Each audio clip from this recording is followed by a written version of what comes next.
हाँ जी, गाथा नंबर 11 हमारी पूरी हो गई थी कि व्यवहार न भूतार्थ है और शुद्ध न भूतार्थ है, और जो भूतार्थ का आश्रय लेता है वह जीव जो होता है उससे दृष्टि होता है। अब गाथा नंबर हमारी 12 चलनी थी आज, लेकिन उससे पहले कुछ स्वामी जी ने कुछ लिखा है गाथा नंबर 11 के बारे में। उसके अंदर कुछ इंपॉर्टेंट बातें हैं 11 नंबर गाथा की थी, है ना। तो एक बार बता देते हैं आपको 11 नंबर गाथा के अंदर क्या क्या चीज़ें इंपॉर्टेंट इसके अंदर हैं, ठीक है ना।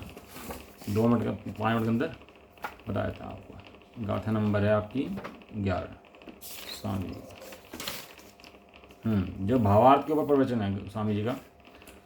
स्वामी जी कह रहे हैं कि भैया तू समो शरण में विराजमान अनंत देव के बाद अनंत बार गया, मणियों से रत्नों से तूने भक्ति करी, आरती करी, पूजा करी, कल्प वृक्ष के फूलों से पूजा करी, परंतु सत्यार्थ द्रव्य स्वभाव को स्वीकार नहीं किया, इसलिए आज तक सम्य दर्शन का अंशरूप व्यवहार भी प्रकट नहीं हुआ है। आवाज़ आ रही है सब लोगों को? आवाज़ आ रही है क्या? आना तो करो। हाँ, स्वामी जी कह रहे हैं कि भैया तू अनंत बार तीर्थंकरों के संरक्षण में चला गया, लेकिन ये द्रव्य स्वभाव की बात तूने आज तक स्वीकार नहीं करी, इसलिए अभूतार्थ में अटक गया, भूतार्थ को तूने स्वीकार ही नहीं किया।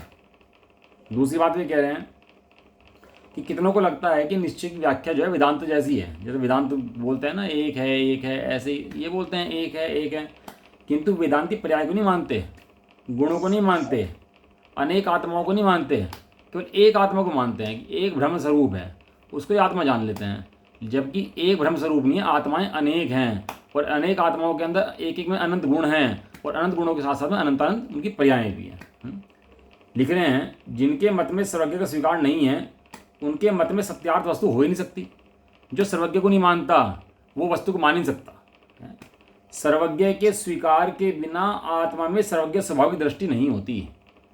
जिसे सर्वज्ञ का स्वीकार नहीं है, भगवान का स्वीकार नहीं है, तो सर्वज्ञ स्वभाव का भी स्वीकार वो कर नहीं सकता अभी है। सबसे पहले सर्वज्ञ के स्वीकार के लिए सर्वज्ञ भगवान का स्वीकार चाहिए। वस्तुतः आत्मा सर्वज्ञ स्वभावी है, सर्वज्ञ स्वभावी होने से ही पर्याय में सर्वज्ञता पाती है। यदि स्वभाव में सर्वज्ञता ना हो तो पर्याय में भी सर्वज्ञता नहीं आ सकती। ऐसा। अगली बात में कह रहे हैं कि पर्याय सम्यक दर्शन का विषय नहीं है, परंतु त्रिकाल ध्रुव ज्ञायक को विषय करने वाली पर्याय वो सम्यक दर्शन का विषय है, और उस पर्याय को भी जो ना माने वो सांख्यमति है, वो मिथ्या दृष्टि है। गुणों को ना माने तो मिथ्या दृष्टि, पर्याय को ना माने तो मिथ्या दृष्टि, और उन्हें सब कुछ मान ले तो मिथ्या दृष्टि है। तो स्वामी जी ने तो एक बात को खुलासा बहुत करा ना इन चीज़ों का, तो एक बात को भिन्न भिन्न करके खुलासा करते हैं। कह रहे हैं कि पर्याय का लक्ष्य छुड़ाने के लिए गौण करके असत्यार्थ कहा है, उसका अभाव करके असत्यार्थ नहीं कहा उसको है। जो पर्याय को गौण करके कहा है वो उसका अभाव करके नहीं कहा, तो गौण करके असत्यार्थ कहा है उसको। कह रहे हैं कि व्यवहार ने का उपदेश बहुत प्राणी करते हैं, अपन तो संसारी हैं, कोई वीतराग तो है नहीं। व्रत करो, तप करो, पूजा करो, भक्ति करो, व्यवहार धर्म करो, ये धर्म है, इसलिए अपने को व्यवहार धर्म पालना चाहिए। व्यवहार को छोड़ देवे क्या? व्यवहार करते करते ही निश्चित धर्म प्रकट होगा। ऐसा परस्पर में अधिकांश संसारी प्राणी राग के पक्ष का उपदेश करते हैं। क्या कहते हैं आपस में उपदेश करते नहीं करते कि भैया पूजा में आओ, प्रक्षाल करो, ये करो, व्यवहार अच्छा भी लगता है क्या भैया, बात तो सत्य है। और कोई ऐसा भी कह सकता है पर्याय है, उसका ज्ञान करना चाहिए ना, पर्याय को जानना चाहिए ना, पर्याय को विषय बनाना चाहिए ना, नहीं तो एकांत हो जाएगा। तो कह रहे हैं कि पर्याय भी वस्तु या वस्तु नहीं है, ऐसा शास्त्र में कहा है। कार्य तो पर्याय में होगा ना, पर्याय के बिना कहीं कार्य होता है क्या? ऐसा पर्याय के परस्पर पक्ष करके व्यवहार के पक्ष रूप उपदेश करके मिथ्यात्व पुष्ट करते हैं। स्वामी ने कहा कि बहुत से लोग तो व्यवहार धर्म में ही आपस में उपदेश करते हैं, व्रत करो, दया करो, पूजा करो, दान करो, बहुत से लोग तो वैसे उपदेश करते हैं। अब बहुत से कहते हैं पर्याय तो है ना, पर्याय में धर्म होगा ना, पर्याय के बिना धर्म कैसे हो जाएगा, पर्याय को धर्म मानोगे ना। वो सारी की सारी इस गाथा के अंदर पूरा स्पष्टीकरण उन्होंने दे दिया कि सत्यार्थ है भैया, जानने योग्य उपादेय है। एक उन्होंने लिया कि जैसे हस्तावलंबन व्यवहार ने है, जैसे जीना चढ़ता है खुद, परियोजना जीना चढ़ना है और सहारा डंडे का पकड़ता है साइड में, तो इस तरह से हस्तावलंबन व्यवहार जो हस्तावलंबन की तरह है, वो बराबर डंडा उसको पकड़ लेता है। कह रहे हैं कि आवाज अटक रही है कहीं। आवाज़ तो आपकी भी अटक आ रही है थोड़ी सी, शायद आपका नेट खराब है। आशीष जी आपकी आवाज़ से नहीं आ रही? नहीं, मुझे सही आ रही है आवाज, आवाज खराब है। हाँ तो आपका नेटवर्क खराब है वो थोड़ा सा ना, नहीं, अटक रही है कहीं। कोई नहीं, अभी थोड़ी देर में टेक्निक बंद हो जाएगी, एक्सप्रेसिव बन जाएगी। तो तीर्थंकर देव छदमस्त अवस्था में रहें और उन्हें आहार देने का भाव आए, तीर्थंकर देव को आहार भी करा दे और धन्य माने, तो कहते हैं उससे धर्म नहीं होता, पुण्य बंद होता है, मुक्ति नहीं होती, उससे आश्रय होता है। तीर्थंकर देव के जीव को भी आहार करा दो तो भी उससे मुक्ति का कारण वो नहीं है। कह रहे हैं कि व्यवहार अर्थात राग साधक और निश्चय अर्थात त्रिकाल साध्य ऐसा कभी नहीं हो सकता।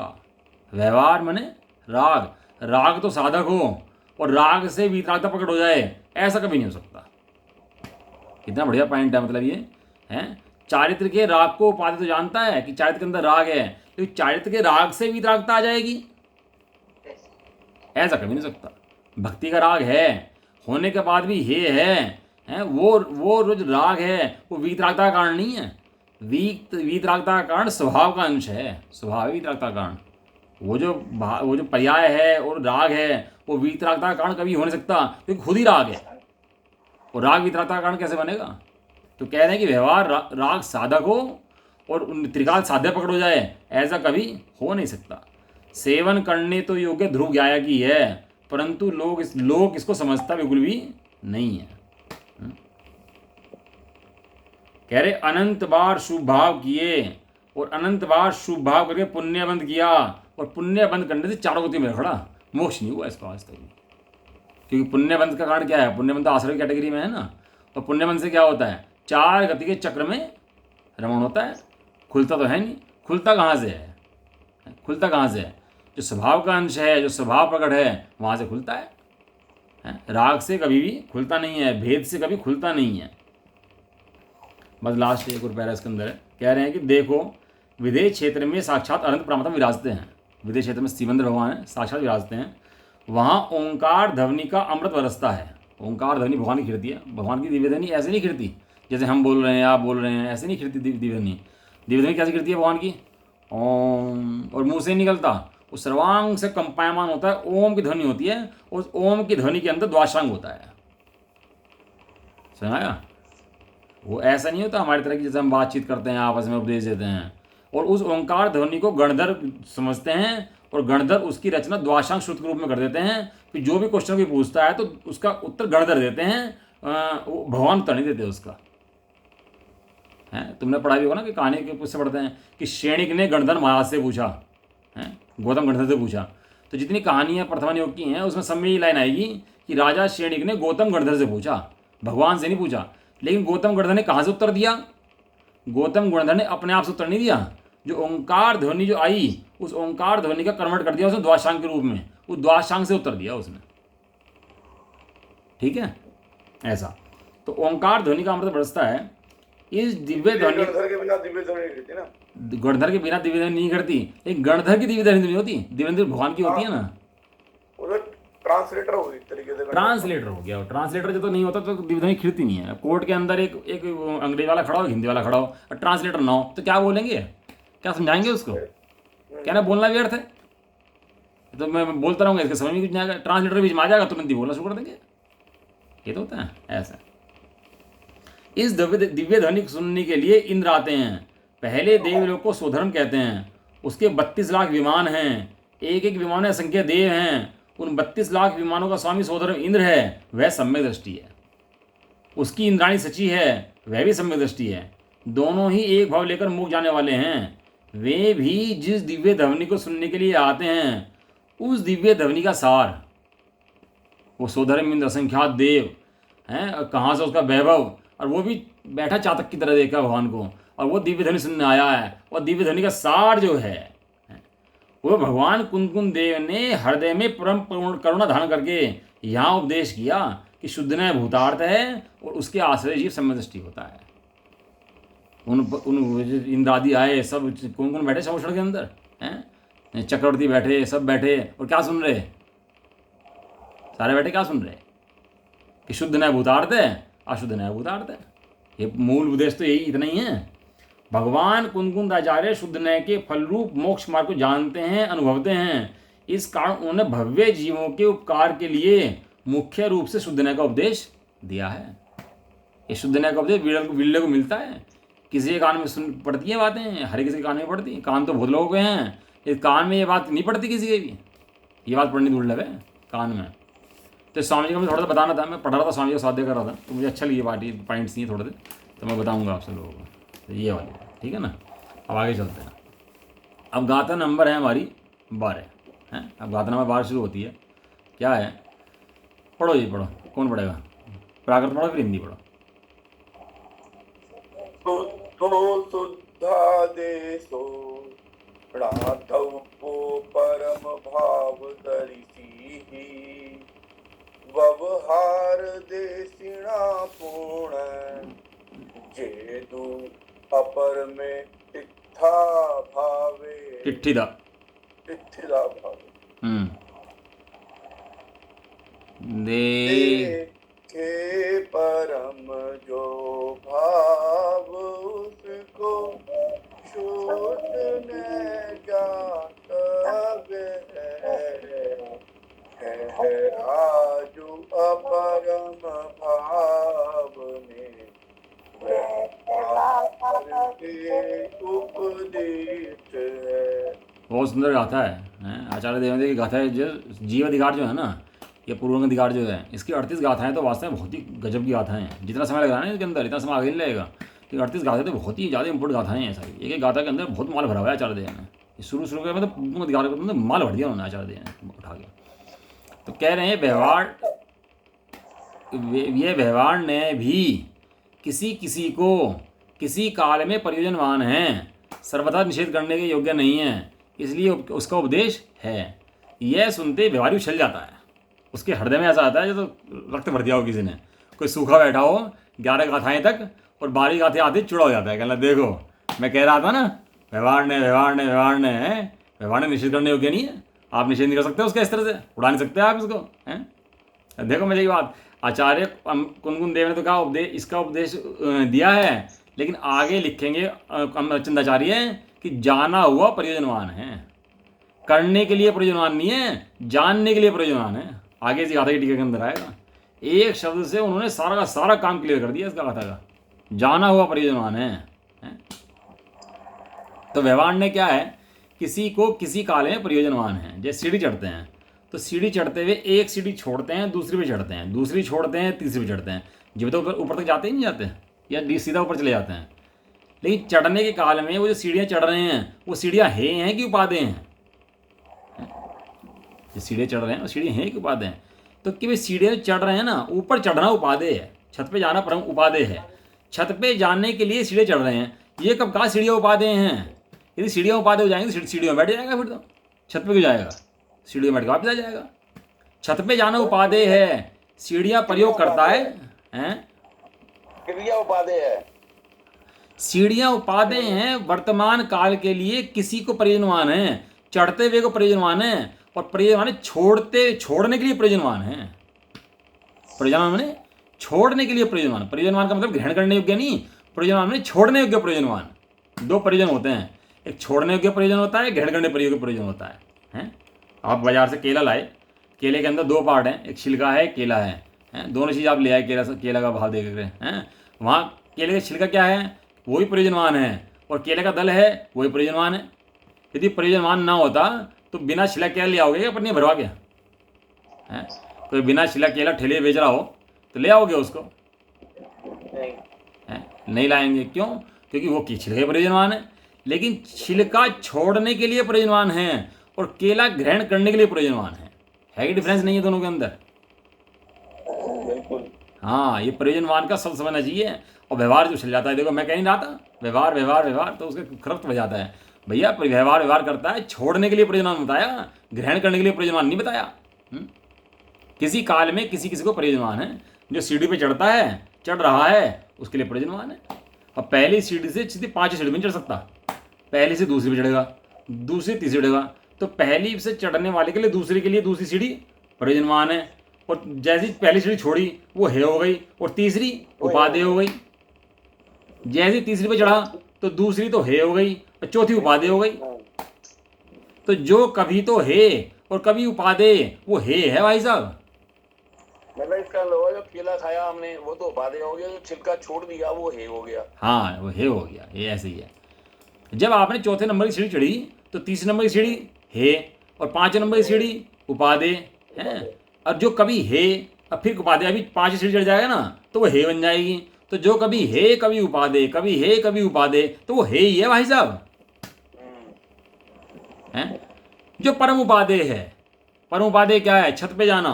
तो जब वहां छत पे चढ़ गया तो सब गुण हो गया, सब खत्म हो गया, उसके बाद सीढ़ियों का प्रयोजन नहीं रहा ऐसा। लेकिन जब तक नहीं चढ़ जाता, जब तो पहुंच नहीं पाता, तब तक लिखा किसी को किसी काल में। तब तक किसी को मैंने चढ़ रहा है उसको किसी काल में, जिस समय चढ़ रहा है उस काल में, किसी को किसी काल में है? किसी को मैंने व्यक्ति, किसी काल में मैंने उसके समय की अपेक्षा। ऐसा नहीं हमेशा सीढ़ियाँ प्रयोजनवान है। जब वो सीढ़ी आती है ना, लगा देते हैं लकड़ी की सीढ़ी, तो चढ़ जाता है ऊपर, उतर जाता है, तो सीढ़ी को भड़ा कर रख देता है। जरूरत क्या चढ़ी फिर उसके बाद है?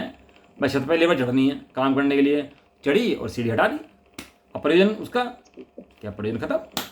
तो अब लगाए रखेंगे उसका गाड़ने को कि भैया वो तो इसीलिए तो थी, इसलिए तो थी, इसीलिए तो थी भैया वो सीढ़ी कि जो वो चढ़ जाए ऊपर, वो चढ़ गया, बात खत्म हो गई। अब उसका एक अब गाते की लगी रहने दे उसको, है उसको हटा दे, और लगी भी रहे तो तुझे क्या मतलब है? तो दिक्कत भी नहीं है। सर्वथा निषेध करने योग्य नहीं है, क्योंकि सर्वथा निषेध कर देगा भी चढ़ेगा भी ऐसे, इसलिए उसका उद्देश्य यह कहते हैं। तो गाथार्थ पढ़ो जी, कौन पढ़ेगा इसका?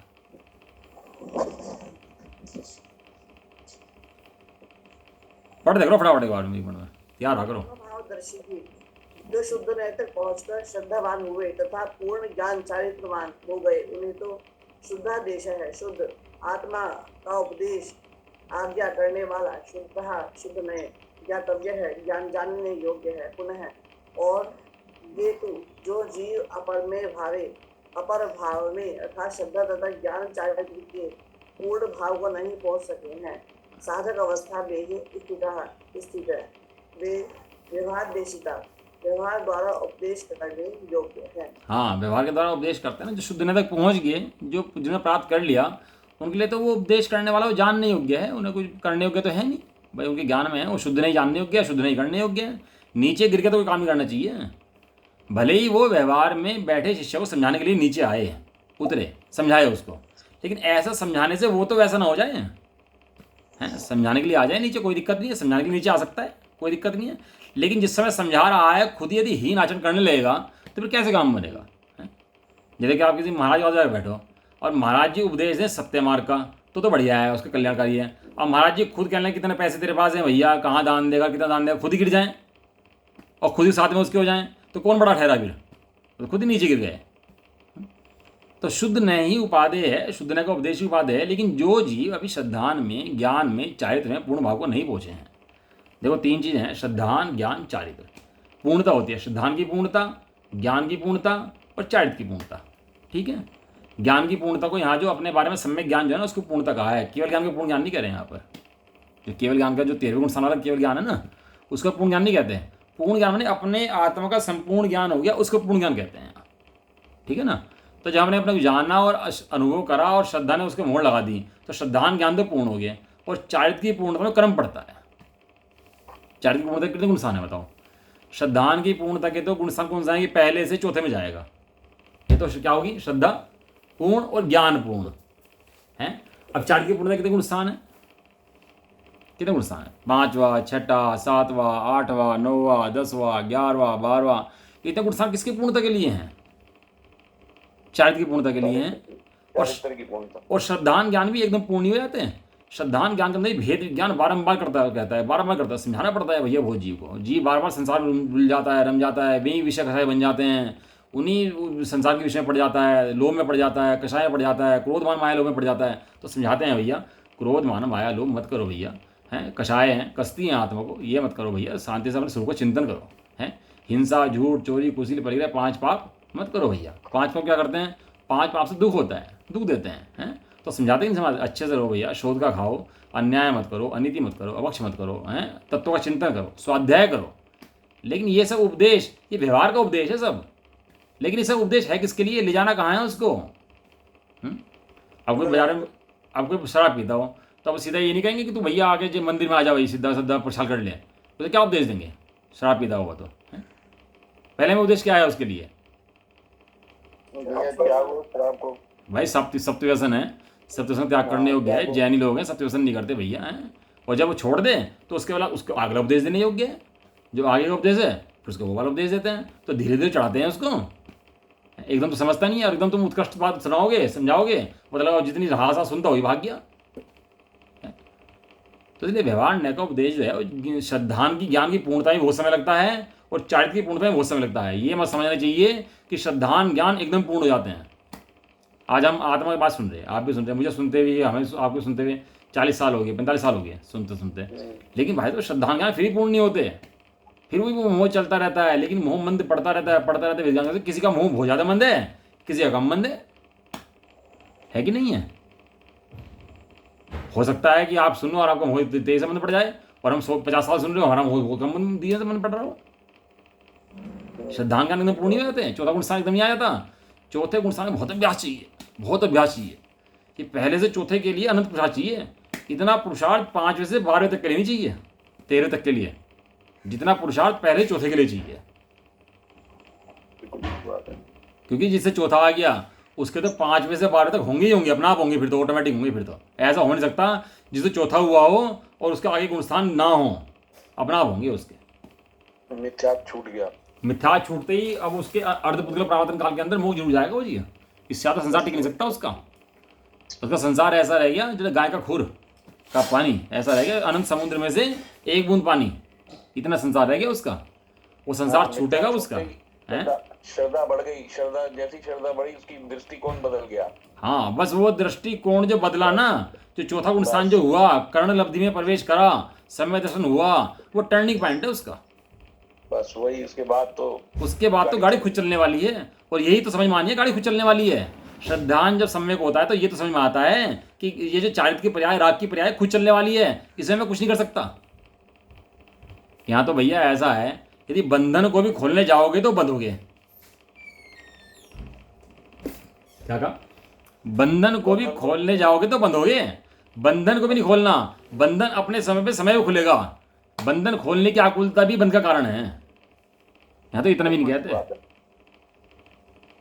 समझ में आ रहा है?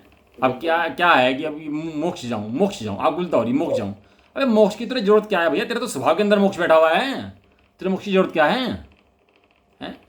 घर के अंदर हीरे पड़े और तू भीख मांग रहा, ऐसा कैसे पॉसिबल है? तेरा मुक्त स्वभाव, अनंत गुणों का स्वभाव भरा बैठा, तुझे दिखाई नहीं दिया ना वो, इसलिए तू मुक्ति की तरफ देखता है। और जिसे वो दिख जाता है मुक्ति तो देखते ही नहीं। अब 83 लाख पूर्व वर्ष तक उनके राज्य चल रहे, उन्हें कोई आकुलता नहीं है। इंद्र को आकुलता होगी,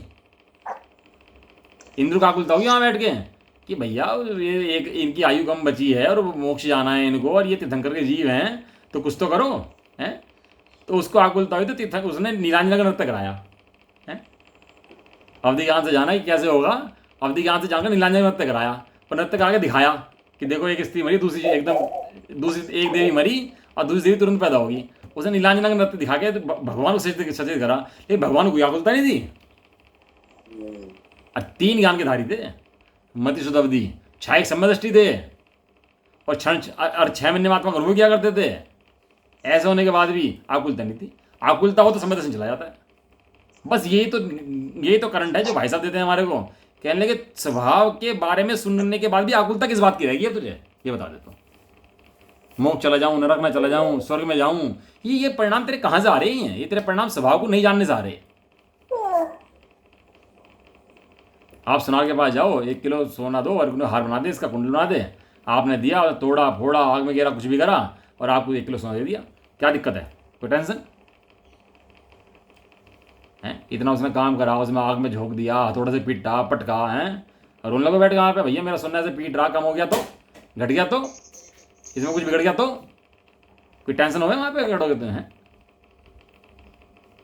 1% भी आकुलता दिमाग के अंदर है कि नहीं, ये बता दो राशि भी है। वहाँ तो 1% आकुलता नहीं है, और यहाँ पूरी आकुलता लेके बैठा, मेरा मोक्ष कब होगा भैया, मेरे तो अनुभव पंडित हो जाए, मग्न हो जाऊँ अपने अंदर, तभी मुझे मोक्ष होगा, नहीं तो मोक्ष नहीं हो सकता है। अरे मुक्त स्वभाव का क्या मोक्ष? अनादिकाल से आज तक तेरा कोई बिगड़ा नहीं है, ये तो मोक्ष है। और इसके अलावा कौन सा मोक्ष चाहिए तुझे? और इसके अलावा कोई तुम्हें मोक्ष चाहिए तो मोक्ष होता ही नहीं है, इसके अलावा किसी का नाम मोक्ष नहीं है। प्रभु मुक्ति स्वरूप सहज पाया, आनंद अपूर्व छाया है। शिव फल की भी वांछा न रही, दुर्दांत मोह विनशाया है। अरे मुक्त स्वरूप देख लिया, मुझे इच्छा ही नहीं मोक्ष की। मोक्ष को जब आना हो, जब आ जाना भैया, तू जब तेरी इच्छा हो, मुझे जरूरत नहीं है तेरी। तेरा मन करे तो आ जाना, नहीं तो मत आना। तू देख अपनी गाड़ी, मेरी गाड़ी तो शुद्ध दर्जी तरफ गई है। मोक्ष की इच्छा करना भी तो मोह है। हाँ, मोक्ष की इच्छा करना भी इच्छा है। मोक्ष मोह का क्षय नास्ति सूचक शब्द है। मोह का क्षय माने मोक्ष। नास्ति है, अस्थि क्या है? ये अस्थि कहाँ से आई? इसकी नास्ति आई तो अस्थि तो कहीं ना कहीं होगी ना इसकी। कि नास्ति आई इसकी, तो नास्ति कहाँ, अस्थि कहाँ है उसकी? कि अस्थि स्वभाव के अंदर है। उस स्वभाव को जो देख लेता है उसकी अस्थि हो जाती है, और स्वभाव को नहीं देखता, रोता रहता है बैठ के कि मोक्ष जाऊंगा भैया, कब देव बनूंगा, कब तीर्थंकर श्रवण में जाऊंगा, कब भगवान में जाऊंगा, कब ये करूंगा। तो तेरे स्वरूप की श्रद्धा नहीं है अभी अपने। तू जानता नहीं है तू कौन है, तू कौन है, तू कैसा है। अभी तूने सुनी है, समझ नहीं है, तेरे अंदर में खलबली मची नहीं है कि मैं कौन हूँ। और जिनके अंदर में खलबली मच जाती है ना, उनके क्वेश्चन ही बदल जाते हैं। जिन्होंने अपना भगवान स्वभाव देख लिया, फिर क्वेश्चन बदल जाते हैं भैया, उनके फिर ऐसे क्वेश्चन नहीं होते। ये तो भाई साहब इतना लेते हैं, कह रहे भाई यहाँ पे ऑक्सीजन है, तुम्हारे साथ चाहो तो ऑक्सीजन है। एक अनपढ़ आदमी है, पता ही नहीं ऑक्सीजन है क्या नहीं है। तो बताओ ऑक्सीजन उसके लिए भी ऑक्सीजन है कि नहीं है? काम कर रही कि नहीं कर रही ऑक्सीजन उसके लिए भी? भले वो नहीं जानता तो ऑक्सीजन तो उसके लिए भी है कि नहीं है? भले तो ज्ञायक स्वभाव के बारे में नहीं जानता, कोई नहीं जानता, तो ज्ञायक स्वभाव तो उसका भी है कि नहीं है? भोग किसका कर रहा? ज्ञायक स्वभाव को तो भोग कर रहा या पुत्र का भोग कर रहा? प्रतिक्षण समय क्या आ रहा? ज्ञान की पर्याय आ रही है कि पुत्र की पर्याय आ रही है उसके अंदर से? जो ज्ञान की पर्याय है, ये ध्रुव तो यही तो है बस। और क्या ध्रुव चाहिए तुम्हारे को? और कौन सा ध्रुव ऐसा चाहिए जिसमें नई कुछ चीज आ जाएगी? ये तो चमत्कार है कि नहीं कुछ बनावट वाला, दिखावट वाला, सजावट वाला कुछ दिखाओ तो मजा आए। तो इसमें क्या मजा है? ये तो तुमने ऐसी बात बता दी, ये तो कोई बात ही नहीं है। ना किसी ने पूछा, ना कुछ काम हुआ, ये तुमने ऐसे बता दिया, बस हो गया काम। ऐसा काम होते होंगे। आवाज तो आ रही होगी मेरे ख्याल में। ऐसे काम होते होंगे भला कि भैया जो अपने को शुद्ध बुद्ध आत्मा स्वीकार कर लेता है ना, बस इसी का नाम सम्य दर्शन है। और ये उसमें ऐसा ही होता है बिल्कुल, बस वही अपने आप में आनंद होती, बस ये आनंद ही चाहिए बस। इसके अलावा के बाकी काम स्वयं होंगे। अन्याय अनित्य पक्ष का त्याग, देश शास्त्र गुरु की श्रद्धा, बाकी सब व्यवहार कुशलता सब समय होंगी। तू तो अपने को शुद्धात्मा स्वीकार कर, या कर तो सही, करके देख तो सही कि नहीं हुआ तो। अरे तो कर तो सही भैया। आचार्य देव का कलश आएगा भी, इसके बाद ही आएगा कि हमारे कहने से स्वीकार कर ले बस। तो तेरे सारे करने योग्य कार्य समय होंगे, कलश आने वाला है इसके बाद ये। तो कह रहे हैं कि श्रद्धा और ज्ञान चारित्र के पूर्ण भाव को नहीं पहुंच सके हैं, साधक अवस्था में हैं, वे व्यवहार ने द्वारा उपदेश करने योग्य हैं। उन्हें उपदेश कर दो, कोई बात नहीं है। व्यवहार ने समझा दो, समझाने की शैली है ही। टीका का पहला पैरा पढ़ दीजिए, पहले भी एक ही पैरा है बस। जो पुरुष, हाँ पढ़वा दीजिए आप। जो पुरुष अंतिम पाक से उतरे हुए शुद्ध स्वर्ण के समान वस्तु के उत्कृष्ट भाव का अनुभव करते हैं, उन्हें प्रथम ये आदि पाकों की परंपरा से पच्यमान पकाए जाते हुए अशुद्ध स्वर्ण के समान जो अनुत्कृष्ट मध्यम भाव है उनका अनुभव नहीं होता। इसलिए शुद्ध द्रव को कहने वाला होने से जिसने अचलित अखंड एक भाव रूप एक भाव प्रकट किया है, ऐसा शुद्ध ने ही सबसे ऊपर की एक प्रतिवर्णिका स्वर्ण वर्ण समान होने से जानने में आता हुआ प्रयोजनवान है। परंतु जो पुरुष प्रथम द्वितीय आदि अनेक पाकों दावों की परंपरा से पच्यमान अशुद्ध वर्ण के समान जो वस्तु का अनुत्कृष्ट उत्तम भाव का मध्यम भाव का अनुभव करते हैं, उन्हें अंतिम ताव से उतरे हुए शुद्ध स्वर्ण के समान उत्कृष्ट भाव का अनुभव नहीं होता। इसलिए अशुद्ध द्रव्य को कहने वाला होने से जिनने भिन्न भिन्न एक एक भाव रूप अनेक भाव दिखाए हैं, ऐसा व्यवहार ने विचित्र अनेक वर्णमाला के समान होने से जानने में आता है, ज्ञात होता है। वह उस काल प्रयोजनवान है, क्योंकि तीर्थ और तीर्थ के फल की ऐसी ही व्यवस्थिति है। जिससे तिरा जाए वह तीर्थ है, ऐसा व्यवहार धर्म है, और पार होना व्यवहार धर्म का फल है, अथवा अपने स्वरूप को प्राप्त करना तीर्थ फल है। अन्यत्र भी कहा है कि पढ़ो। आचार्य कहते हैं कि हे भव्य जीवों, यदि तुम जिनमत का प्रवर्तन करना चाहते हो तो व्यवहार और निश्चय दोनों नय को मत छोड़ो, क्योंकि व्यवहार नय के बिना तो तीर्थ व्यवहार मार्ग आदि का नाश हो जाएगा, और निश्चय नय के बिना तत्व वस्तु का नाश हो जाएगा। बहुत बढ़िया बात है। ट्रेन कराई आपने, ट्रेन के अंदर रिजर्वेशन कराया और ट्रेन की सीट नंबर आ गई, बोगी नंबर आ गई आपकी, और आपने सीट पे जाके बैठ गए। सीट किसकी है? हमारी हमारी है। हमारी है। जब तक उस ट्रेन के अंदर बैठे हुए हैं। लेकिन उस काल में भी तुम्हारी नहीं है वो, उस काल में भी कहने के लिए तुम्हारी है। इस तरह व्यवहार ने, हाँ वो व्यवहार में तुम्हारी कह रहे हैं, वो तुम्हारी हो नहीं गई। कह रहे निश्चय में नहीं है। चलो भाई 1 घंटे की 6-12 घंटे की जर्नी है, कितने सीट मेरी है ना, पेज खोल लिया उसके और सीट निकाल ली, तो कह रहे ऐसी तेरी नहीं है। अब व्यवहार ने का उपदेश कह रहे हैं ना, व्यवहार ने तेरा नहीं है भैया, नहीं है समझाने के लिए। जितने काल के लिए है बैठा है, रिजर्वेशन कराया है, उतने काल के लिए तेरा है, कोई बात नहीं। तो इतना जान, तो कैसे चौड़ा को बैठता है उसके ऊपर एकदम से, है कि मेरी है भैया, बैठ नहीं दूंगा किसी को भी, है। और जहाँ स्टेशन आया वहाँ कैसे करता है उसको, मुड़ के भी नहीं देखता, त्याग देता है, मुड़ के भी नहीं देखता उसको कि मेरी वस्तु भी है कि नहीं है, था कि नहीं था, है। इतना मतलब लोक के अंदर ये जीव एक एक के अंदर निश्चय भाव लगाता है। ऐसी कोई वस्तु नहीं थी जिसमें निश्चय भाव न लगाता हो, है? गाड़ी में बैठते हैं, मीटिंग करने जा रहे हैं, मीटिंग के स्थान पर गाड़ी छोड़ दी, मीटिंग में चले गए। एक एक चीज के अंदर ये लगाता है निश्चय भाव, एक एक चीज का निश्चय भाव कि हे उपाधि लगातार चलता रहता है इसके। ऐसा कभी समय नहीं होता हे उपाधि नहीं चलते हैं उसके अंदर में। लेकिन यहाँ आकर के क्या हो जाता है, ये मोह का उदय, इसको ये बात समझ नहीं देता है। ये मोह का उदय समझ नहीं देता। क्लास में बच्चा पढ़ रहा है, 4वीं में पढ़ रहा है, 5वीं में पढ़ रहा है, कैसे बढ़ता रहता है, बढ़ता बढ़ता कहाँ पहुँच जाता है, डॉक्टर बन जाता है, इंजीनियर बन जाता है। ये विधि है कि नहीं है? बिल्कुल है। इस विधि से वो बन जाता है। अब वही क्लास में टिक जाए और फेल होता रहे हैं, उसी क्लास में रह जाए, तो फिर क्या कहेंगे भाई, नाम कटाओ इसका, घर बैठाओ, क्या फायदा है इसका, है? भाई ये कहा था पढ़ा, स्कूल में जा। और कहना भैया तुमने कहा था स्कूल में जा, स्कूल में आ तो गया अब मैं, अब स्कूल से निकलने का मन नहीं करता मेरा, क्योंकि तुमने कहा था स्कूल में जा, अब मैं स्कूल में आ गया, अब स्कूल से निकलने का नहीं मैं। भैया 8 तक का स्कूल है, अब स्कूल से निकल, अब डिग्री कॉलेज में जा। अब जो तुम कहते स्कूल में जा, अब कह रहे कॉलेज में जा, भाई तय कर लो एक बार। भैया व्यवहार नहीं की भाषा अब बदल जाएगी तेरे प्रयोजन सिद्धि के हिसाब से। जिस दशा में तू होगा, जिस कैटेगरी में तू होगा, उस हिसाब से व्यवहार ने बात करेगा, और तेरी कैटेगरी चेंज होते ही व्यवहार की भाषा बदल जाएगी। बदलेगी नहीं बदलेगी? बिल्कुल। हाँ एकदम बदल जाएगी। जो पुरुष अंतिम पाक से उतरे हुए शुद्ध स्वर्ण के समान, जो क्या है, सोने के 16 ताव होते हैं।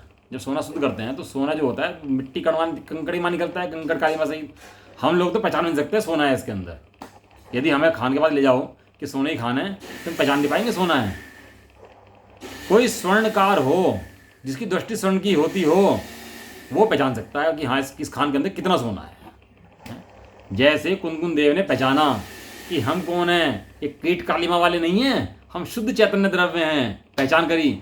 ऐसे ही है जो स्वर्णकार उस खान के अंदर पहचान लेता है कितना सोना है, कि 10 करोड़ रुपए की खान मिल रही है, ले लो आंख मीच के। तुम पागल होगी, मिट्टी खरीद रहे हो 10 करोड़ रुपए की है, क्या कहेगा उसका साथ में जो घूम रहा होगा, ड्राइवर घूम रहा होगा, क्या कहेगा, माली घूम रहा होगा साथ में, क्या कहेगा है कि 10 करोड़ रुपए की मिट्टी ले रहे हो क्या ये? अरे तू चुप रहे यार, तू कर लेंदे हैं पागल, 10 ले ले, तू चुप रहे। बोली 10 करोड़ रुपए की, और ले ली मिट्टी 10 करोड़ रुपए की, हैं, और 10 करोड़ रुपये मिट्टी ला के प्रोसेस करिए, 20 करोड़ सोना बेच दिया उसका 10 करोड़ रुपए का, हैं, 10 करोड़ बचा लिया उसके अंदर, हैं। क्यों? उसकी दृष्टि उसके स्वर्णत्व पे है। और उसकी दृष्टि उसकी कीट कालिमा पर है। कहाँ दृष्टि है? और जिसकी दृष्टि स्वर्ण पर है वो कीट कालिमा दूर करके स्वर्ण निकाल सकता है, और जिसकी दृष्टि कीट कालिमा के पर है वो स्वर्ण कभी निकाल नहीं सकता उसके अंदर से। समझ आया? ऐसा अंतिम पाक, जिसे स्वर्ण पर दृष्टि है वो लाया खरीद गए और स्वर्ण को पकाना शुरू करा तो 16 ताव उसके होते हैं। तो जो जिसने अंतिम ताव को प्राप्त करा लिया वस्तु को, है उत्कृष्ट भाव का अनुभव करते हैं, मतलब शुद्ध सोने को प्राप्त कर लिया। अब जिसका शुद्ध सोना हो गया है वो दोबारा तो पाएगा क्या उसको? दोबारा फिर प्रोसेस लगाएगा क्या उसको? फिर प्रोसेस कर दो इसको, है फिर तो प्रोसेस नहीं करेगा उसकी। तो उत्कृष्ट भाव का अनुभव करते हैं उन्हें प्रथम द्वितीय आदि पाकों की परंपरा से पच्यमान, जो पहली स्टेज में पका रहा था, दूसरी स्टेज में पका रहा था, ऐसे पच्यमान पकाए जाते अशुद्ध स्वर्ण के समान जो अनुत्कृष्ट मध्यम भाव है। उत्कृष्ट भाव कौन सा लिखा? एक जगह उत्कृष्ट भाव, उत्कृष्ट कौन सा? शुद्ध। और बाकी बीच की स्टेज के जो है कौन से हैं? अनुत्कृष्ट प्रोसेस। अनुत्कृष्ट मध्यम लिखा, लेकिन जघन्य नहीं लिखा। अनुत्कृष्ट के अंदर ही मध्यम भाव है। एक जघन्य भाव होता है जो अभी प्रोसेस में चला ही नहीं है, लेकिन मध्यम भाव जो प्रोसेस में चल रहा है उसका अनुभव नहीं होता है। किसको? शुद्ध स्वर्ण को। क्यों? क्योंकि वो उनका अनुभव करके आ चुका है। अब दोबारा अनुभव करने की जरूरत नहीं है। अब पढ़ाई कर ली थी, अब दोबारा से पहले से शुरू करेंगे पढ़ाई करनी है। अब पढ़ लिए कर ली, छुट्टी अपना, अब मजे ले बैठ के अपना, और क्या है? साजिद की व्यवहार नहीं पालता रहेगा। मुनराज को तो बाधा भी नहीं होती दर्शन पूजा की, तो साजिद की व्यवहार ही पालता रहेगा। व्यवहार ने हस्तावलंबन के लिए है, कोई थोड़ा टिक जाओ उसके भरोसे। इसलिए शुद्ध द्रव्य को कहने वाला होने से आचार्य कुंद की दृष्टि कहाँ पर है? मलिनता पर है कि शुद्ध द्रव्य पर है? शुद्ध द्रव्य पे। शुद्ध द्रव्य। और वे जो पामर बन के भिखारी समझ रहा है अपने आप को, दुखी समझ रहा है, दीनहीन समझ रहा है, उसकी दृष्टि को कहाँ ले जाना चाह रहे हैं? उस पामर पने से हटा करके, उस पर्याय पर से हटा करके वो शुद्ध द्रव्य पर है उस पर दृष्टि ले जाना चाह रहे उसकी। क्योंकि वे जानते हैं इसने अपने को एक शुद्धात्मा स्वीकार एक बार कर लिया तो गरीबी मिट जाएगी इसकी, जन्म जन्मांतर का दुख मिट जाएगा इसका। मतलब व्यवहार पालते हुए भी दृष्टि शुद्ध पे ही है। हाँ, नहीं तो दृष्टि शुद्ध पर नहीं होगी तो व्यवहार है कहाँ फिर वो? हाँ, फिर भी वो व्यवहार नहीं रहता। सही फिर तो मिट्टी समझ रहा उसे। मैं तो रागी हूँ भैया, मैं द्वेषी हूँ, मैं तो क्रोधी हूँ, मैं तो मानी हूँ। भगवान की दृष्टि नहीं है, अपने को वहीं से देखता रहता है, क्रोधी हूँ, मानी हूँ, लोभी हूँ, कषाय कर्म को दे देखता वहां से है, अपनी शुद्धात्मा भूल जाता है। शुद्ध द्रव्य का कहने वाला होने से जिसने अचलित अखंड एक स्वभाव रूप एक भाव प्रकट किया है। क्या प्रकट कर लिया? जिसने अचलित अखंड एक भाव रूप प्रकट किया है। एक तो अचलित स्वभाव है, एक प्रकट किया है, दोनों बातों में फर्क है? यदि एक पे दृष्टि ना हो, उपादेय ना हो, तो प्रकट भी नहीं हो सकता। एक है, दिख रहा है, श्रद्धा के अंदर है तो प्रकट हो जाता है, और श्रद्धा के अंदर ना हो तो बिल्कुल नहीं होगा, बिल्कुल प्रकट नहीं हो सकता। एक भाव रूप एक भाव प्रकट किया ऐसा शुद्ध ने सबसे ऊपर की एक प्रतिवर्णिका, सबसे ऊपर का प्रतिवर्णिका जिसने शुद्ध को प्राप्त किया, ऊपर की सबसे ऊपर टॉप पे पहुंच गया। स्वर्ण वर्ण समान होने से, शुद्ध होने से जानने में आता हुआ प्रयोजनवान है। वो शुद्ध ने कैसा है? जानने में आता हुआ प्रयोजनवान है। जानने मानने प्रयोजन। वो नीचे आएगा व्यवहार में, जानने में आता हुआ उस काल प्रयोजनवान है। नीचे एक लाइन बढ़ेगी, उस काल, वो काल की अपेक्षा आएगी ना, उसके अंदर भेद आएंगे। लेकिन शुद्ध दृष्टि तो भैया चाहिए। शुद्ध दृष्टि के बिना अशुद्धता कभी हो नहीं सकती। जिनकी दृष्टि में अशुद्ध माने बैठे, जो अशुद्ध अपने को समझ रहे, वे कभी शुद्धता को प्राप्त कर सकते नहीं है।